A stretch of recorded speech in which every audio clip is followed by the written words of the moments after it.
A true Shark Tank enthusiast knows that every now and then, the sharks get bitten by the most outspoken, confident, and savvy entrepreneurs. Today, we'll shine the light on a couple of entrepreneurs who easily rendered the most ruthless sharks speechless. And we'll begin with Coinout, a company that provides a solution for unwanted loose change. Hello, sharks. My name is Jeff Witten. I'm seeking $250,000 for a 7.5% stake of my company. Just like any other savvy entrepreneur, Jeff begins his pitch with a relatable illustration. He reminds them how frustrating it is to go for a coffee run and end up with extra loose change. He also makes a reference to the completely inefficient and annoying system of getting coins back from cash. In his own words, it's a stupid way to transact.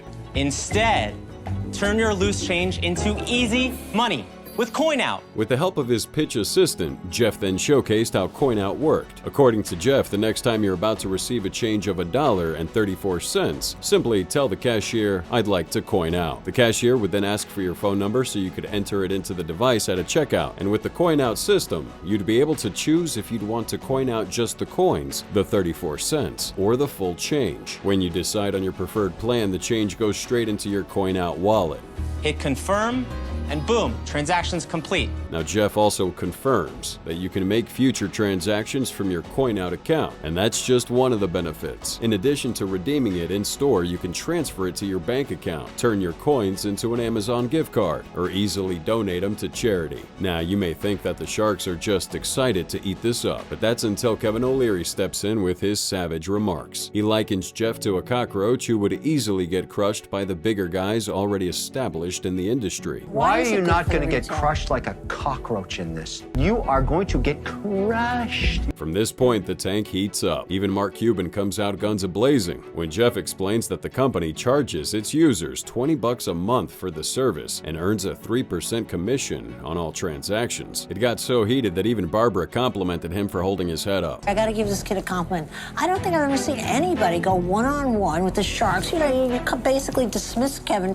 He got reprimanded by him. You treat Mark as though he's your equal here. Good for you. No, I've it was never seen fine. that. Now, Mark is the first one out of the tank. He believes the business model is a bit too faulty, considering the fact that Jeff is focused only on one side of his platform when he could be taking advantage of a loyalty program the system offers. Lori is next. She emphasized that while she hates having coins or cash on her, she's unsure if the business model is one that would burn bright or fizzle out. Barbara, on the other hand, believes Jeff is the guy to make this work. She agrees to dish out the $250,000 for 15%, but to Jeff's horror, she includes a contingency plan on it. I totally believe you're gonna make this thing happen. Jeff wasn't willing to do a contingency based on locations. He's confident he can do it as he'd pitched, but wouldn't like the overall deal to be dependent on it. But you said you could get the locations. And I don't get believe that. I can. With that, Barbara was out as well. Kevin sees an opportunity to throw in a lifeline deal that would cost Jeff 25% of his company. Jeff wastes no time in turning Mr. Wonderful down, but he hears Robert out. Unlike Kevin, Robert wanted only 15% equity. Jeff countered by offering 12.5%, but Robert insisted that he wouldn't budge. With that, Jeff scored himself a Shark Tank deal. The 12.5% was the highest that I wanted to go. If we do the deal,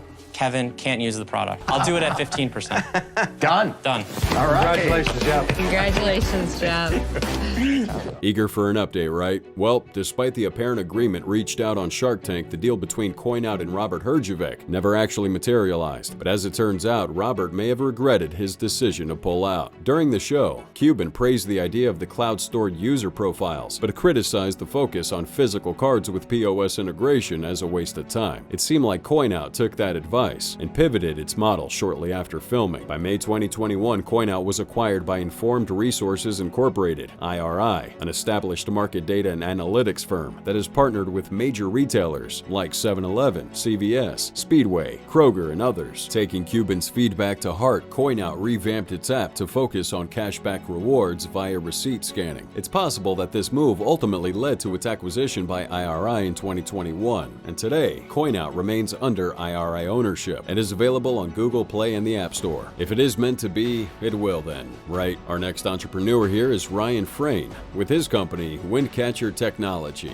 Hi Sharks, my name is Ryan Frayne and I'm here today seeking $200,000 in exchange for 8% of my company. By blowing air into different bags and making sure to use his Windcatcher technology for one of them, Ryan had sold his product. The Windcatcher Quickstream Inflation proved to be the reliable way to blow up inflatable objects quickly and easily, and most importantly, without the need for an air pump. So Ryan goes ahead and blows up a Windcatcher air pad in a couple of breaths. Even more impressive was how this air pad could be folded up and used as a seat as well. The brief demonstration piqued the interest of all 5 sharks on the panel. And use it as both a seat or a pad.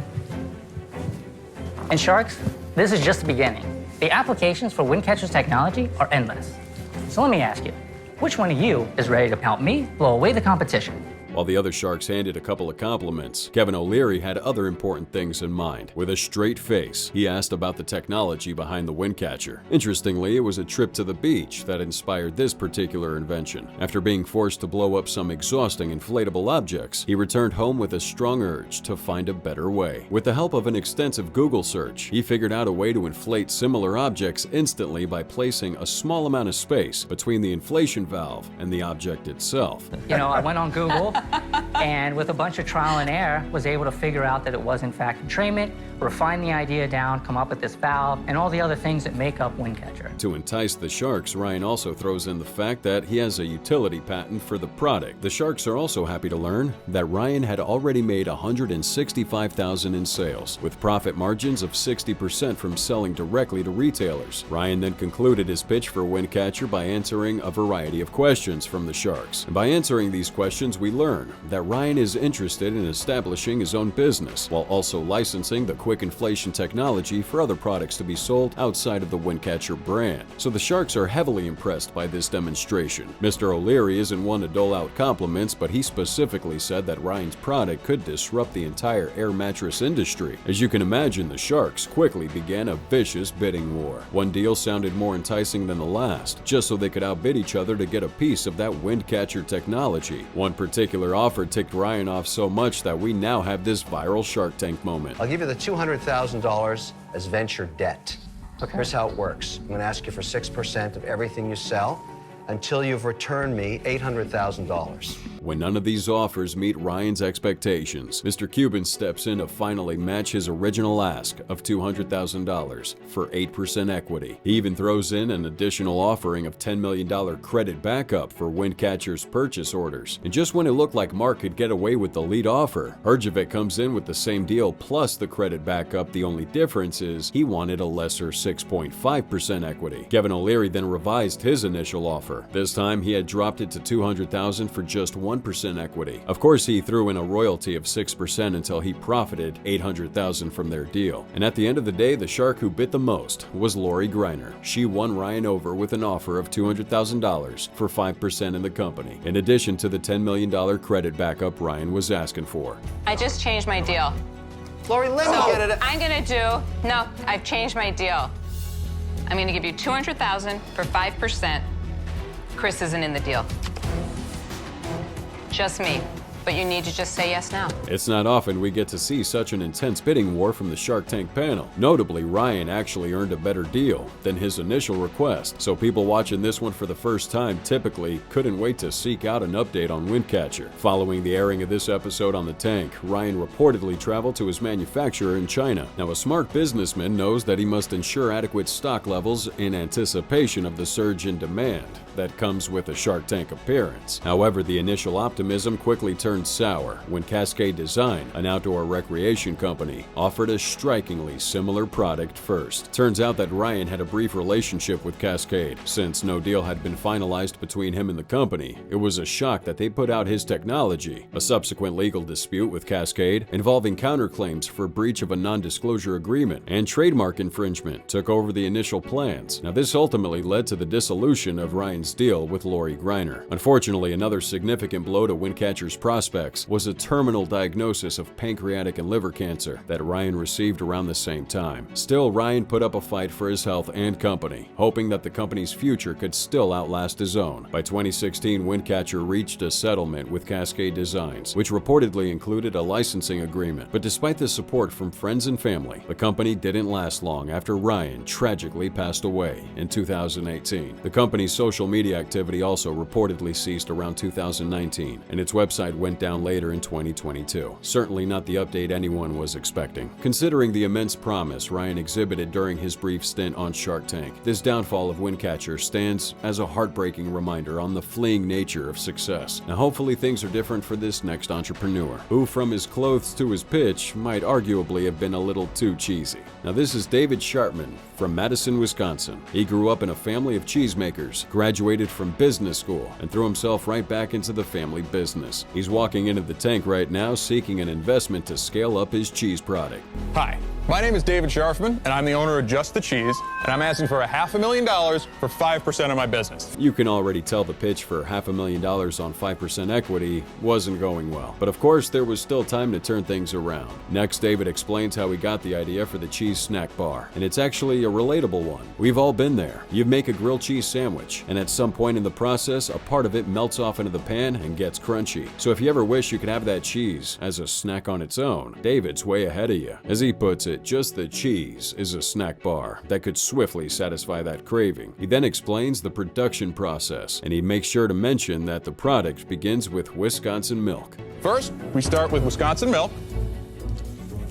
Make our own fresh cheese in-house. Just the Cheese comes in a small handy pack that contains 2 bars of the cheese snack. David describes it as the perfect grab-and-go snack for anytime, anywhere. He also confirms that it's delicious. Now the Sharks need proof. Feel free to read the ingredient list. It's a quick read and short. Different flavors? David happily confirms that Lori Greiner isn't alone on that. Just the Cheese sells between 400 to 7 boxes a day on Amazon alone. It offers 75 calories per bar and 8 grams of protein. This thing's sugar-free and gluten-free. What more could you want? We believe David was very close to asking the Sharks that. Now with the tasting out of the way, the questions begin to roll in. Kevin O'Leary kicks this round off. Considering how simple the recipe is and how basic the ingredient list is, Kevin asks what guarantee he has that someone else wouldn't rip him off. David admits that while it will theoretically be easy to imitate, he's confident that the science behind their production process will also set their brand apart from future imitators. I think your brand is better. I love Just the Cheese. You're very direct, but there's like 3 or 4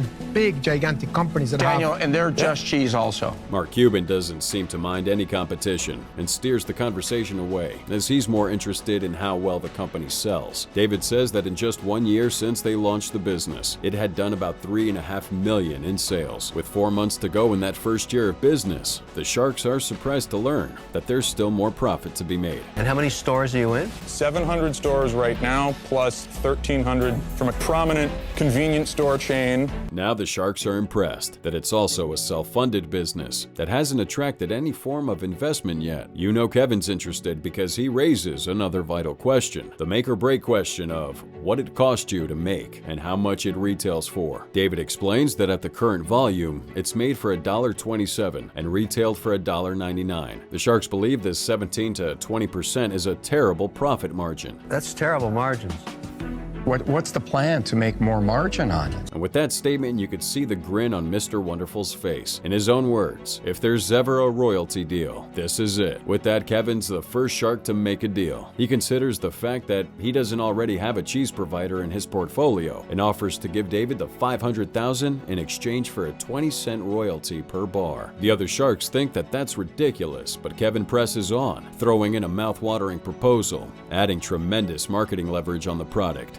Because I think this could be a fantastic business if you can get more distribution. Now Robert jumps in, sadly not for the right reasons. He praises David and his outstanding business accomplishments, but is apparently not a fan of cheese. He gracefully bows out of the deal, but not before commenting that Kevin's offer, quote, smells. Unlike Robert, Greiner loves cheese, and she might even like this particular packaging even more. However, she feels that the industry is too competitive at the moment, and they have a ways to go before it'll be clear what brand will solidify its position as the leader in that market. So this uncertainty and the fact that only 5% equity is on the table are enough reasons for her to regrettably bow out as well. Sadly, Mark Cuban also bows out. I'll give you another angle, and this is what dawned on me. The grin on Mr. Wonderful is gone when Lori re-entered the discussion. She proposed $500,000 for a 15-cent royalty per bar. David ran his numbers and countered 5-cent per bar royalty for 10 years, but Lori didn't like it and exited the deal again. Cuban now re-enters, offering a $500,000 deal for 15% equity with without royalty payments. David counters again with a 7.5% equity offer. When Mark withdraws, David walks out of the tank without a deal. With all due respect, I do appreciate that you were the first to give me an offer,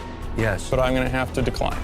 So how did Just the Cheese do after its Shark Tank appearance? Well, David went on to sell his company to John B. Sanfilippo & Son, a food company known for its nuts and nut butters. But this wasn't the end for Just the Cheese. Far from it, because the national reach of its new parent company only solidified its position as a household name. Again, proving that the sharks aren't always right, and that sometimes they don't bite into the most promising companies.